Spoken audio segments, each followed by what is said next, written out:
Alhamdulillahi Rabbil Alamin. Huwa alladhi ba'atha fil ummiyina rasulan minhum yatlu 'alaihim ayatihi wa yuzakkihim wa yu'allimuhumul kitaba wal hikmah wa in kanu min qablu lafi dhalalin mubin.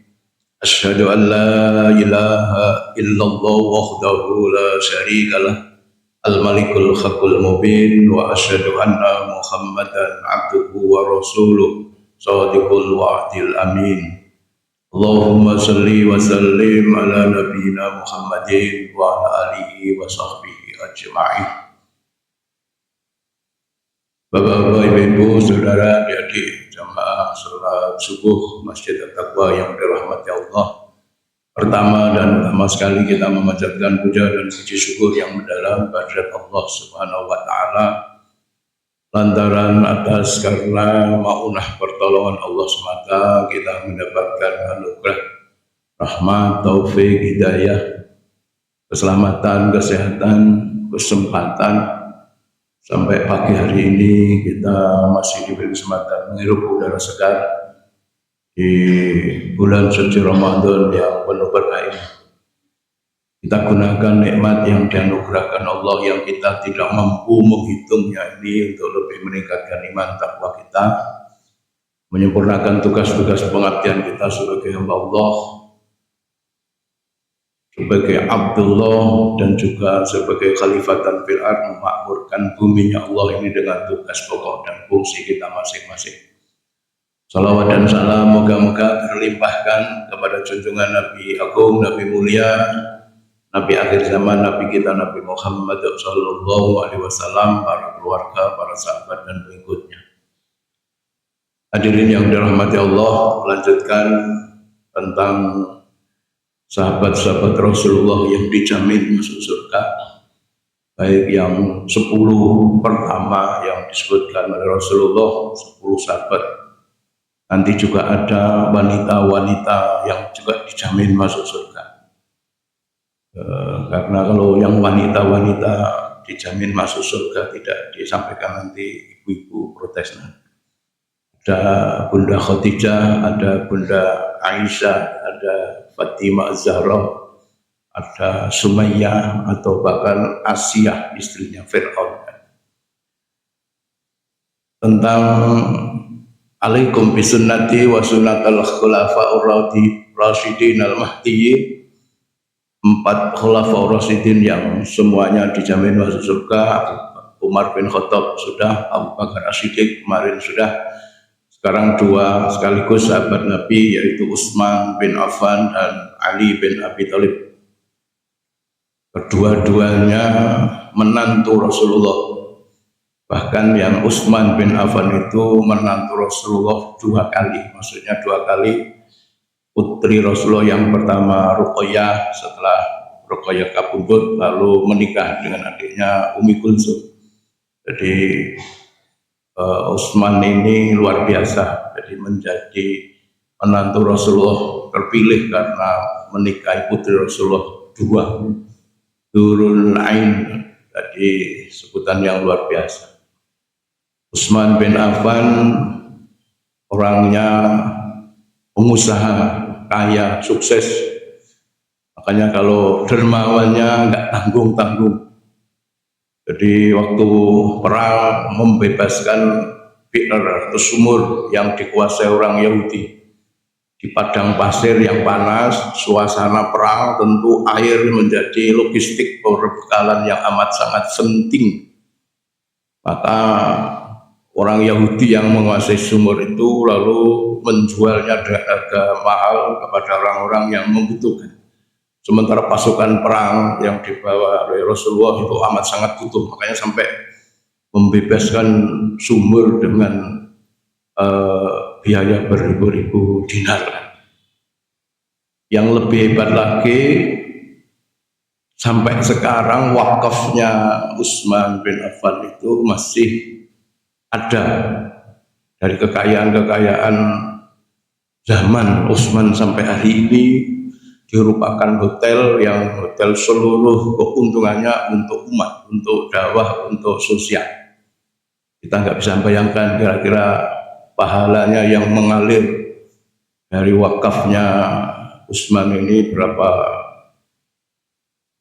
juta-juta triliun gitu ya. Umurnya sudah berapa ribu tahun kan itu ya. Luar biasa. Sahabat Rasulullah ini low profile, orangnya santun,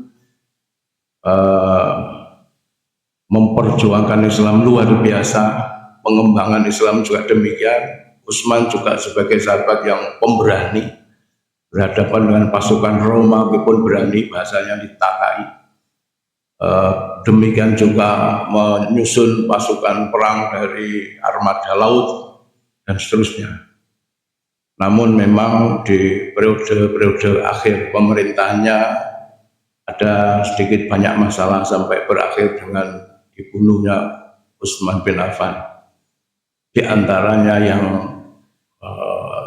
lawan-lawan politik istilahnya yang nggak suka itu karena menyoroti memang Utsman bin Affan banyak mengangkat dulur-dulur ya, kroni-kroninya atau ya kalau sekarang ya nepotisme lah kan. KKN, bukan korupsinya nggak ada, tapi nepotismenya. Jadi keluarganya banyak diangkat jadi gubernur dan sebagainya. Itu yang menyebabkan banyak lalu di akhir perselisihan. Jadi peduli kepada agama dan umat yang luar biasa, kedermawanannya juga luar biasa, keberaniannya, namun juga sederhana dan rendah hati, teguh dalam imannya. Ini catatan dari Utsman bin Affan.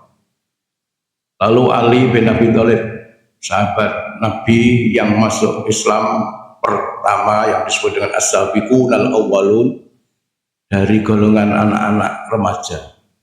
Ali masuk Islam saat Rasulullah berdakwah setelah Bunda Khadijah, Abu Bakar As-Siddiq.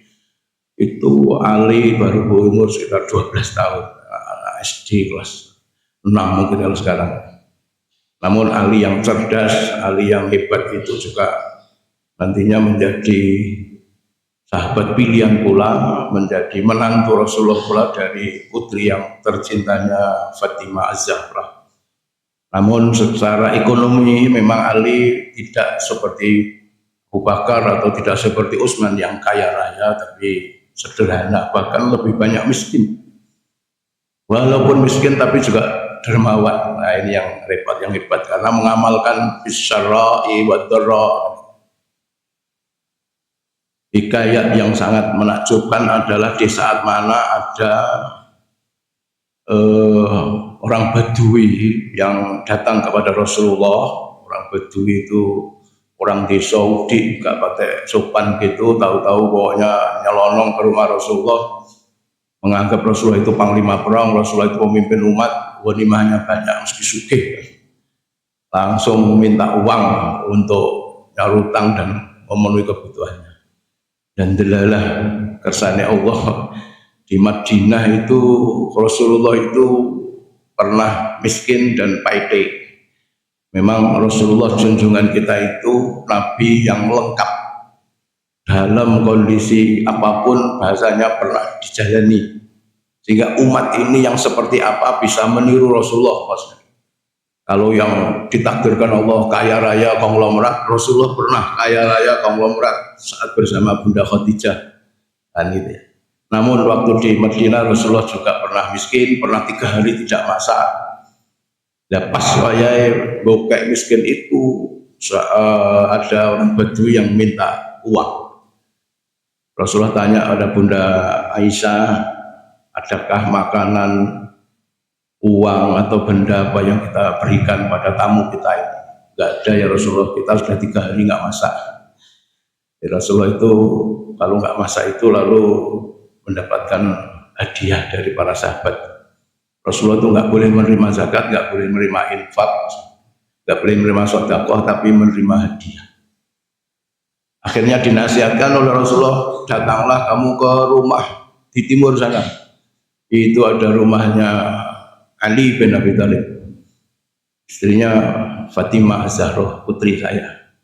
Begitu datang ke rumahnya Ali, ya tamunya ini berpikir, ya orang Rasulullah yang pimpinan umat, tidak punya ini malah rumahnya jelek, anaknya kira-kira duwe opo kan? Ya sudah, karena diperintah Rasulullah, maka maturlah saya diperintah Rasulullah untuk minta sumbangan, minta uang. Ya, Ali bin Abi Thalib dengan Bunda Fatimah itu ya plonga-plongo, ini bapak ini bagaimana wong saya ini juga ada apa-apa di rumah, mengamu nggak ada apa-apa. Akhirnya dilihatlah cucu Rasulullah Hasan dan Husain itu sedang tidur di atas kulitnya unta. Cucu Rasulullah terhormat itu diturunkan dari kulitnya unta, ditaruh di lantai. Ya nek lantai ini sekarang itu orang sudah pakai marmer atau pakai granito, yang dulu ya di pasir. Cucu Rasulullah terhormat Hasan Husain itu taruh di pasir, kulit unta itu digulung, diberikan. Ini sahabat mungkin masih bisa dijual dan mampu untuk mengurangi sedikit keperluan sampean. Dijual di pasar mulai pagi sampai sore, nggak laku, nggak ada yang butuh orang kulit unta. Sore-sore dikembalikan. Ya inilah istrinya putri Rasulullah, istri Ali bin Abi Thalib yang juga mendapatkan pendidikan luar biasa tentang kedermawanannya. Nggak tahu ibu-ibu sekarang kira-kira ada nggak yang bisa mengamalkan seperti itu. Di saat dikembalikan Bunda Fatimah, ini kulit tidak laku saya jual. Dengan meneteskan air mata, bersedih, ngelus dodo begitu. Ya Allah, saya ini pengen membantu, saya ingin menolong, tapi kok nggak ada yang saya gunakan untuk menolong. Istrinya Ali bin Abi Thalib itu lalu tangannya nyenggol punya kalung satu-satunya mas kawin pemberian Ali bin Abi Thalib waktu nikah. Saya tanya ibu-ibu, kira-kira kalau punya mas kawin pemberian suaminya waktu nikah, mosok mau disodorkan pada orang lain? Saat sekarang ada bantuan untuk Palestina atau untuk Sumatera Barat yang masih membutuhkan, itu kalungnya dilepas, habis saya sedekah ini. Itulah Bunda Fatimah.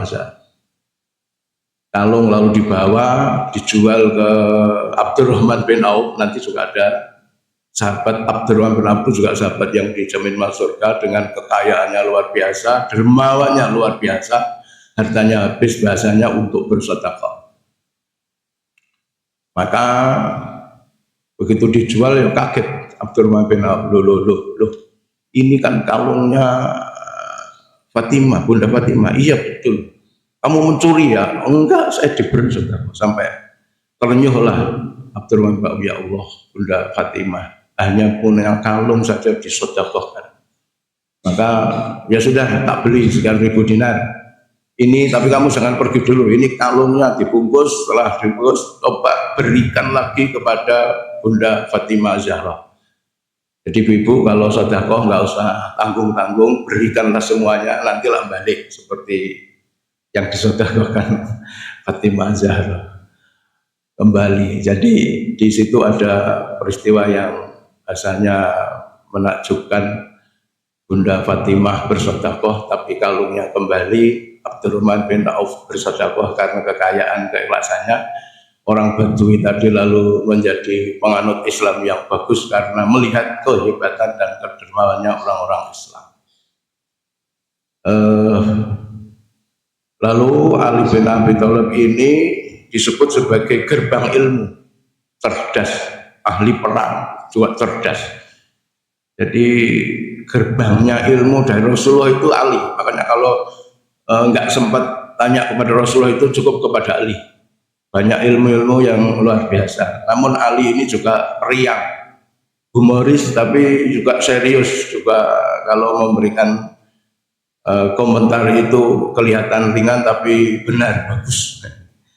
Guyonan yang pernah terjadi bersama Rasulullah, mertuanya sendiri, itu pernah waktu makan kurma bersama begitu, atau juga makan kacang, itu Ali ini nakalan.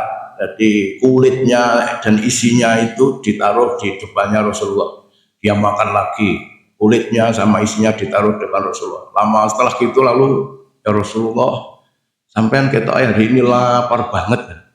Masuk sampai habis sekian banyak itu loh, kulit sama isinya kurma. Sakmono akeh di depan Rasulullah. Ya Rasulullah jawabnya enggak kalah cerdas. Ali, kamu hari ini malah paling lapar ya. Mosok sak isi-isi ini sak kulitnya mbok pangan kabeh. Lah di depanmu kok enggak ada isi dan kulitnya. Itu guyonan cerdas. Tapi yang sangat menarik itu waktu Rasulullah dapat ujian fitnah. Karena Bunda Aisyah itu pernah ketinggalan dalam perang apa itu yang apa perhiasannya ketinggalan di sumur itu, lalu kembali bersama Salman Al Farisi. Orang-orang kafir Quraisy, orang Yahudi yang tahu lalu menfitnah, Bunda Aisyah gendaan bersama Salman Al Farisi. Ya diberitakan kemana-mana, Rasulullah sempat juga goyah bahasanya. Tapi waktu tanya Ali, pendapatmu bagaimana Ali? Ya Ali pertama jawabnya guyon. Rasulullah gitu aja kok repot. Anak sampean pengen cerai ya cerai saja, itu Bunda Aisyah. Nikah lagi ya bagi sampean kan gampang.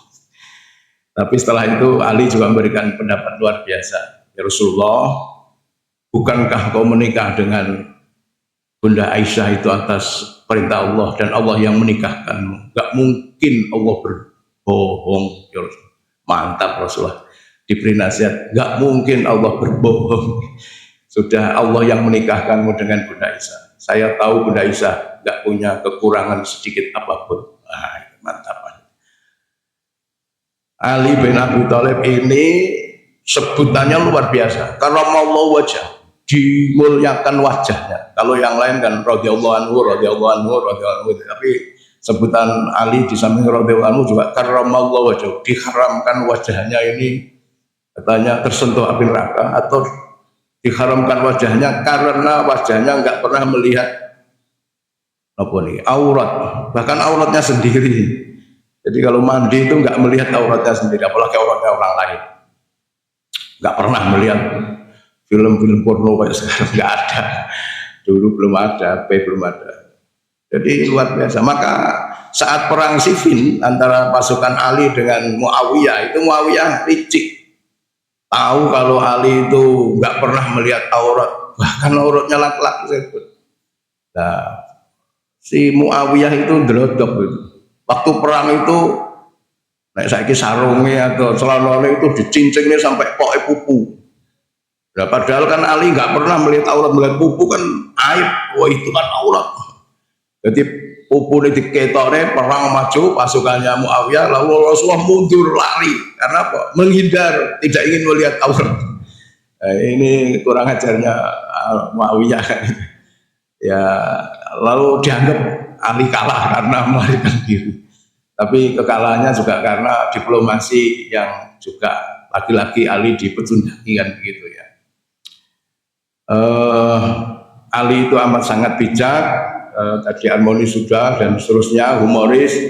Namun yang paling juga mengerikan nantinya di akhir hidupnya, Ali pun juga golongan orang-orang kafir maupun kelompoknya Muawiyah nggak senang juga selalu ya membuat celakanya sampai meninggalnya Ali pun ditusuk waktu salat. Yang lebih hebat Ali waktu ditusuk dengan pedang di perutnya itu waktu salat itu ngimami itu terus Ali meneruskan sampai salatnya selesai walaupun bahasanya darah sudah bercucuran. Kalau sekarang mana ada orang ditusuk perutnya pakai belati begitu terus meneruskan sholat sampai selesai. Jadi justru Ali itu menikmati sholatnya dengan kekhusyuannya itu seakan-akan tidak terasa atas sakitnya. Ini yang hebat kan. Satu lagi yang sangat menarik, waktu zamannya Ali di akhir itu banyak kerusuhan, banyak istilahnya kelompok-kelompok khawarij macam-macam yang nakal itu ada sahabat yang bertanya pada Ali yang jelek. Ali, dulu waktu Khalifah Abu Bakar As-Siddiq, Umar bin Khattab, Ali, Utsman itu kan damai, baik, apalagi sama Rasulullah nggak ada seperti sekarang. Kok sekarang kok ribut aja Ali? Jawab Ali ya cerdas. Dulu zamannya Rasulullah, zamannya Abu Bakar As-Siddiq, Umar bin Khattab, sahabatnya itu seperti aku Ali, makanya gak rewel. Humorisnya Ali, tapi langsung menjatuhkan. Artinya zaman saya dulu sebelumnya itu baik-baik, umatnya seperti aku. Waktu aku memimpin umatnya seperti kamu. Nah, itu hal yang sangat menarik. Ya, moga-moga kita bisa ambil iktibar dari pelajaran yang baik-baik dari Utsman bin Affan dan Ali bin Abi Thalib. Besok masih satu kali lagi kita lanjutkan tentang sahabat Nabi yang lain. Demikian, kurang lebih mohon maaf. Bila itu walhidayah, nasrul minallah wa batul gharib. Assalamualaikum warahmatullahi wabarakatuh.